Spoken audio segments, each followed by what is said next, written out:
like, is it Gelin or Gelin? Yeah. Gelin. All Hard right. G, hard G.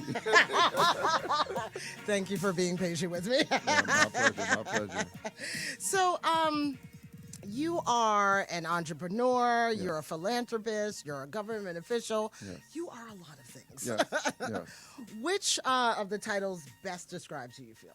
I would just say public servant because I serve people in my role as an entrepreneur and as a city commissioner and as a father and a husband. So just, being a servant, trying to be a man of God and just being a good overall person. That's a beautiful thing, and we Yes. appreciate that. We My pleasure. appreciate that. Yes. So let's get to know you a little bit musically. Okay. All right. Yes. What music did you grow up listening to at home? I grew up listening to Christian music because we were not allowed to listen to secular music Mm-hmm. till my dad finally kind of laid off a little bit. Then we used to start listening to Lionel Richie, Michael Jackson, Prince. Back then, there wasn't a lot of black music on the radio, so listening to Bruce Springsteen, Mm-hmm. Billy Joel. And then one day, we were up late at night, and we were playing with the radio dial, and we got to some radio station called 92 KTU. Uh-huh. And that's when we first started listening to hip hop. Curtis Blow, Run DMC, and then from that point on, just been a hip hop fan. And then when I got to high school, so that we grew up in New York, Mm-hmm. born and raised, and then my sophomore year, my parents moved down to high school, and that was my first real exposure to dancehall reggae. Okay. And so, Yeah, you can't get away from dancehall and no, reggae. not down here. Not down here. So that's when I first started listening to Shabba Ranks and Ninja Man and Cutty Ranks and who else? What's the guy? Super Cat. Yes. So, started to love those guys too. So musically, that's where I'm at. So, what do you listen to? What's your choice today? Today, I'm not really into the new school hip hop, so I still listen to some old school stuff. I mean, I like some certain artists like Rick Ross. Right. New dance hall, I don't really know a lot of the new guys, so Yeah. I still like on my music player. I listen to still Bounty Killer and Buju Banton. I don't really know some of the new guys. Right. I listen to Movado, but I don't really. What about reggae? You Not much. It's Not still regular Bob okay. Marley. I don't know. got you. So I'm not really a big R&B fan. Oh, And, okay. and not really a big reggae fan. So Okay, no, that's fine. I just want to know what you like. yeah. Just, Not I like the hard stuff. all right. Hardcore hip hop, hardcore Nice. dance hall. So, what do you play for your kids? Like, what do they listen to while So in the then, house? then I'll play like the softer music, Okay. some of the older Michael Jackson and Prince, and let them Gotcha. listen to the older classics from the 60s and 70s. All right. Yeah, Good for them. They're gonna have a nice foundation. that's right. That's right. So, tell me a little bit about the city of Tamarac. What makes it unique? What makes Tamarac unique is we were once a strictly retirement community, mostly white, mostly Jewish, New Yorkers that came on down. And as South Florida has changed in general, Tamarac has changed also. Mm-hmm. And so now we're a younger community, a more diverse community, where at one point we maybe had 5 or 10% black. Now we're at 26, 27% black, 25, 26% Hispanic, a lot more Asians, maybe 10% Asians, which includes, your traditional Chinese, Japanese, Koreans, but also people from India and Pakistan. So it's a very diverse community. We're only 12 square miles, and we have a great park system. We have a government that's dedicated to serving the people, and which is why I'm in office. And we're starting to evolve now to have more businesses, more apartments, more make it more attractive for younger people to move in. Oh, I like that. I Yes. like that. Tamarac always, like when you drive through Tamarac, always has a nice fresh feel to it. Yes. Like, That's right. I Right. like that. And you guys like green space, which is very important. Yes, most certainly, most certainly. Yes. Today, all over the country, we are talking about the 20th anniversary Yes. on 9/11. Your thoughts about this day? It varies. I was in Houston at the time working for a company called Enron, and I remember being in the elevator, and there was a TV in the elevator, and I saw the first plane go in, and I said to myself, that wasn't an accident. That didn't look like an accident to me. Got to my desk, watching on my computer, and I saw the second plane go in, and then we were sent home, and I just watched TV the rest of the day. And I remember, I reflected back to an interview I saw with Osama bin Laden years ago, where he said he had planned on attacking the U.S., and he said he was going to do something that we would never forget. And here we are 20 years later saying we shall never forget. And then I think back to Afghanistan, we kind of look like we were pushed out. We didn't win that war. And there's somebody in the government now that has a $10 million bounty on his head. And so, I feel like we got the job done in terms of killing Osama bin Laden, but we didn't really get the job done in terms of really taking over Afghanistan and having the kind of leadership that we want, and women having the freedom that they need to live a good life. And so it's a tough legacy, and a lot of lives were lost. And yes, we got a little bit of revenge, but then we also used that 9/11 attack to go after Iraq, which had nothing to do with 9/11. So I feel a lot of different feelings about it. Obviously, I feel sorry for all the families and the lives that were lost, but I'm not sure if we responded in the best way possible as a government. Yeah, I feel the same way too. Yeah. We went in with not a clear picture, Absolutely. and then coming out. How do you define victory? Yeah, and also you can't. And also, how many times have you withdrawn from a war that you lost? I think we Absolutely. only did it in Vietnam. That's right. And That's even right. then, obviously, that was the first time, and that didn't go right. Didn't go right. Yes, yes. And then the fact that we so- lost 13 people in the last couple of weeks before heading out, Yeah. and we claim we got revenge by killing a couple of people that were involved in that, but I don't know, it just Yeah, it's a sticky situation, and it's not cut and dry, and it's not black Absolutely. and white. And I think that's what Absolutely. people sometimes are not understanding. Yes. It's really great to be the person on the sideline saying, you should have done this. Yes, But when yes. you're in the game, That's right. That's right. That's right. it's a whole Yes. another story. So, yeah, the choices are, you don't know what you're going to do because you Absolutely. have to be in that situation. Yeah. As a city, what are you guys doing? I mean, did you, your commemorations? Yeah, so we had one this morning. So personally, I ran in a 5K run this morning, which is called the Tunnel to Towers 5K, one of the largest 5K races in the country. And it was named after a guy named Steven Siller, who got off work and was on his way home, was on his way to go play golf with his brothers. And he got the call that there was a plane that hit the Twin Towers. So he called his wife and told his wife, hey, tell my brothers I won't make it to golf. I'll see them later on. So his plan, he didn't know the extent to the attack, and his plan was to go and help out and then go back and play golf. He'd already clocked out, but he went back to work, went and got his uniform on, and he drove to the tunnel, which was shut down because of security purposes. So he put on 60 pounds of firefighter gear and ran to the towers, and he unfortunately didn't make it alive. Wow.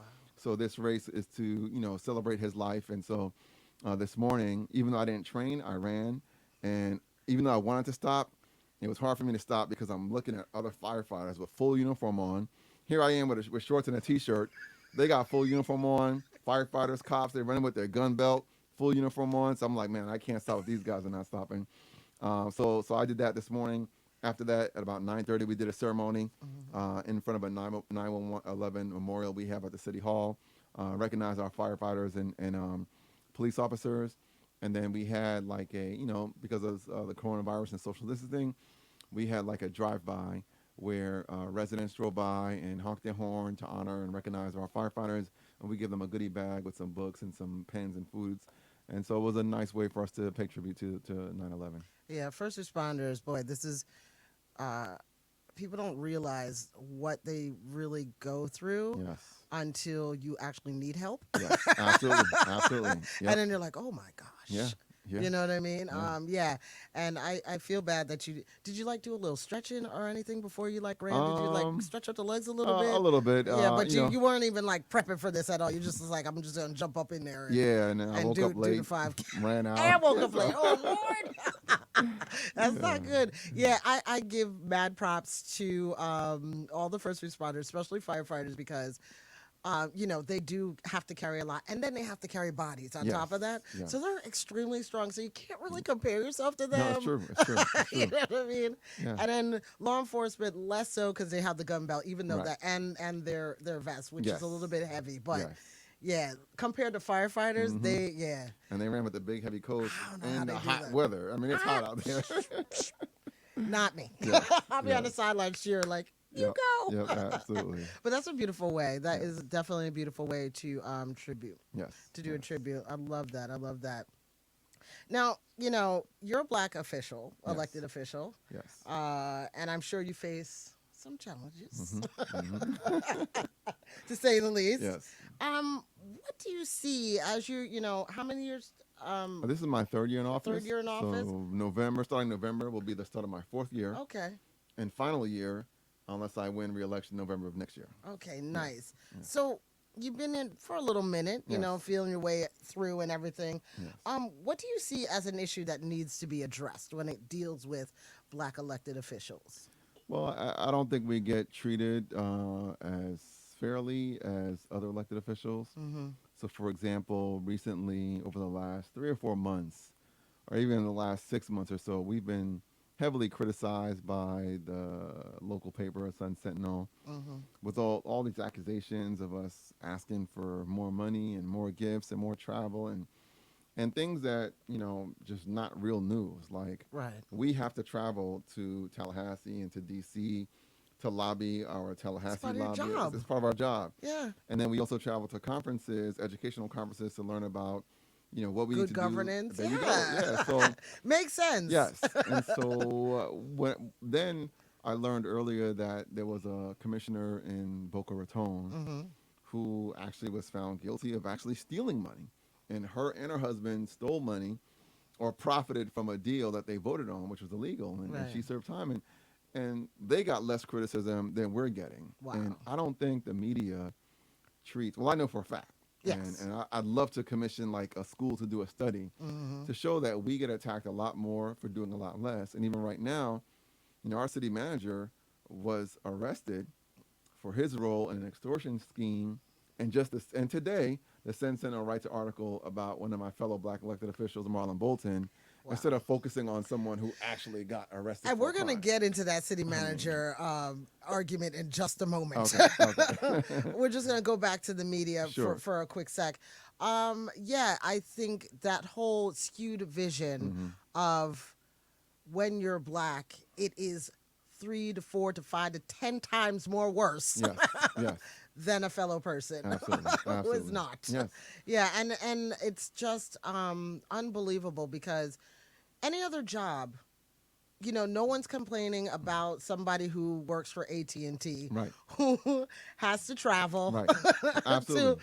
to learn a little bit more about the cable wires Yes, and that kind of thing, go to yes, conferences, go to the heart of where where their company is. right, For example, for you it's Tallahassee. right, right, You know right. what I mean? Hmm. No one's complaining about that. Nope, I know and I understand that yes, this is public funds, correct, etc. correct. However, that's what we put in the taxes Yes, for. yes, and It's designated for that. I and want you to be my best commissioner that's right. on the planet Yes, because the more you learn, the better it is that you can apply for yes, me in the city. yes, You can find innovative ways to do things. absolutely. I want you Yes, to learn yes, and and travel you and do know things. what we're doing is for a public purpose. We're not Yeah. doing it for a personal purpose. So another thing that we get criticized for is um, we have a local allowance for what they call commission initiatives, Hmm. and the Sun Sentinel keeps talking about a personal expense account. It's not a personal expense account. We cannot spend any public dollars on personal purposes. That's a clear violation of the law. It's So wow. what we're doing is we're taking the funds and we're spending it on items to do for the community, Right. giveaways for the community, events for the community. So how Right. is it a personal expense? And so it's just they find different ways to criticize us, and it just doesn't make any sense. Yeah. And like, the people who are really doing harm, for example, the city manager, Correct. Correct. you know, And no criticism. none. Let me ask you Yes. first, just to educate some people, Hmm. what exactly does the city manager do and how does that affect Okay. the community? Yeah, great question. So the city manager is the CEO of the city, Okay. and a city is considered a municipal corporation. So city manager equals the CEO. Okay. And so he's the number one guy, and he reports to the city commission. The city commission, we serve as the board of directors of a corporation. Hmm.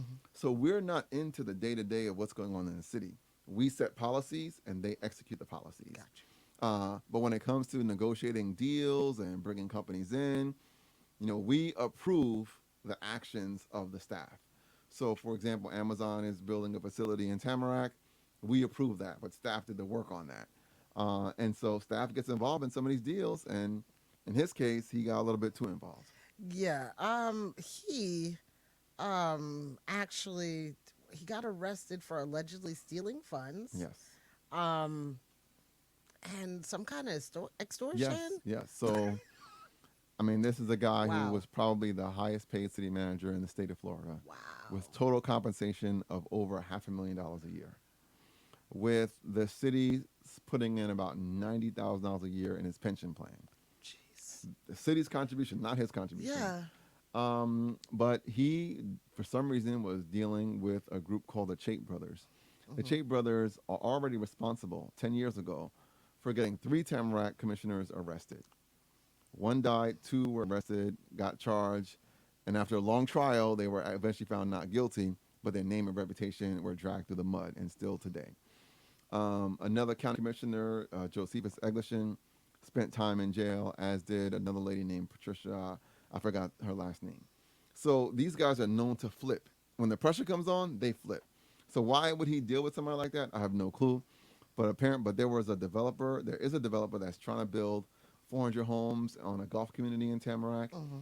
and he was working with the Chait brothers to try to get the developer to pay $3.4 million to avoid these fake lawsuits that the Chait brothers were threatening to do to ruin their reputation. Wow. So the developer called the Florida Department of Law Enforcement, got them involved, and they That did an was investigation, and that was that. yeah, and then he's like a little blip Yes, in the media. absolutely, But this is absolutely. taxpayer dollars. Taxpayer dollars.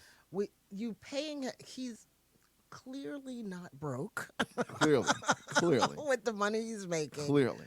Has a great when he retires, Oh, has yeah. a great Oh, cushion. man. That's I mean, people would dream Dream. of that kind. dream. And yet you're still doing all these allegedly doing all Allegedly, these yes. underhanded things, and we're not hearing more about it. No. Why is there no in-depth There investigation there you go. That's what I want on to know. where it came, Yes. how it started, and Yes. you know what I mean? That should be like splashed on the front of the news. That should Absolutely. be in the news cycle for a Correct. while. Correct. But they're Correct. more worried about you going to Tallahassee. Absolutely. Okay, that makes Absolutely. a lot of sense. Yeah, it's unbelievable. It's unbelievable. It's unbelievable. I mean, the evidence is there in black and white. Yeah. Almost every day. What are the things that you guys are doing right now to help your community of Tamarac? Like, you got some projects coming up? We do. So we have an ongoing rental assistance program. We have a first time home buyer program, and then some of the things that I was able to get past in my 3 years of office is establishing a small business program, where if you're a small business or a local business in Tamarac, you get extra points when you try to bid on a contract, so it increases your chance of winning. I also passed a veterans business preference program, so veterans can have a better chance of winning contracts. A lot of the homeless people we see in the street are veterans, and veteran-owned businesses usually hire other veterans, so that kind of helps with Right. that. I also passed a ban the box ordinance, where a lot of people, black, white, Hispanic, whatever, all have arrest records, and sometimes they don't have a fair opportunity to get a job. And so we banned the box. So anyone applying for a job in Tamarac, and any contractor, any vendor, and we have over 400 vendors that deal with Tamarac, they also have to ban the box. So that gives people who have a record an opportunity to still get an interview and prove themselves through the interview process, rather than some machine scanning your resume, and if you check the box, you're automatically kicked out and you never get an interview. Right. So long term, that reduces crime, because people who have a criminal background, if they can't get a job, they still have to eat. Yep. And so we essentially set them up to fail and set them up to commit to a life of crime by not giving them a fair opportunity. Yeah. So I've done that, and then I've also passed a program called Vision Zero, which aims to reduce traffic fatalities by changing systems and structures to reduce the opportunity for people to get in accidents. So we think that accidents are our fault or the person's fault who crosses the street or rides a bike. But Vision Zero says, no, as a city, we need to build the infrastructure in a safer way to minimize and eliminate traffic fatalities. I like that. Yes, so Fort Lauderdale has done it. I think Palm Beach has done it. A lot of cities throughout the states have done it. And I was able to get that passed in Tamarac. Absolutely fantastic. But the news won't report about that. Why report about the good stuff that you're doing Exactly, for the city exactly. of Tamarac? But I see that there's a lot of people who actually really support you here. they said, you are their number one commissioner. And they give you a special good morning. I appreciate that. So you are appreciated. And the people who really feel it, know it, Yes. and they definitely are supporting you, and that's most important. Most Even certainly. if the other people are not supporting you, they'll get on the bandwagon. That's right. That's right. That's right. When they That's see right. the good stuff is happening. I appreciate you rolling through. Is there anything that you want to say real quickly before we wrap up to the folks in Tamarac and folks around the world, because we have a very diverse listenership? Well, that's good. I just want to say thanks for the time. Thank you for having me here. Sure. I appreciate being here. And I want everyone to get engaged in their local government. Find out who your local elected official is. Find out what they're doing on your behalf. And if you're interested in it, run for office yourself. There are no minimal qualifications to run for office except you being a concerned citizen. And if you're able to galvanize support, galvanize fans, and if you're willing to work hard, which is just basically knocking on doors, walking into the community, and telling people who you are, what your platform is, then you can also be in office. So let's stop leaving our fate and our future in other people's hands when we can take it into our own hands ourselves. I love that. The passion is really where it's at. That's if you right. have a passion for the people That's and you right. want to seek change, why not be the change? That's right. That Absolutely. you're seeking. I love Absolutely. it. Thank you so much. My pleasure. I would definitely. You also need to check out your website. Yes. Your website. Yes. MikeGelin.com. MikeGelin.com. And you know what my favorite? You have a Gelin TV. Yes. Which I love. I'm like, this is so cool. He has his own little TV, which you can learn a lot because you Right. have like different guests on your show, and you Correct. learn a little bit about the business community and also government and just Yes. things that are happening locally. Absolutely. The other thing, the initiative that I actually like is Bike with Mike. Yes. Yeah. So we're planning that for next year now. That sounds awesome. I'm just like, first of all, greatest name ever. Yes. Thank you. And thank you so much for rolling through. We so appreciate it. And make sure you come back again. I certainly will. You've been a great host. Thank you so much. Thank you. I was about to say guest. I said no. I'm the guest. Can you feel the heat? Can you really feel the heat?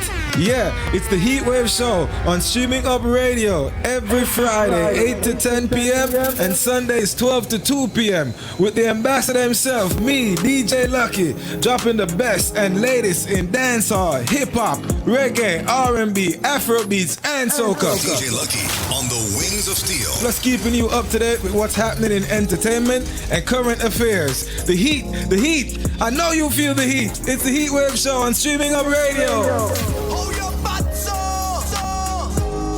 You've got it locked into the ambassador.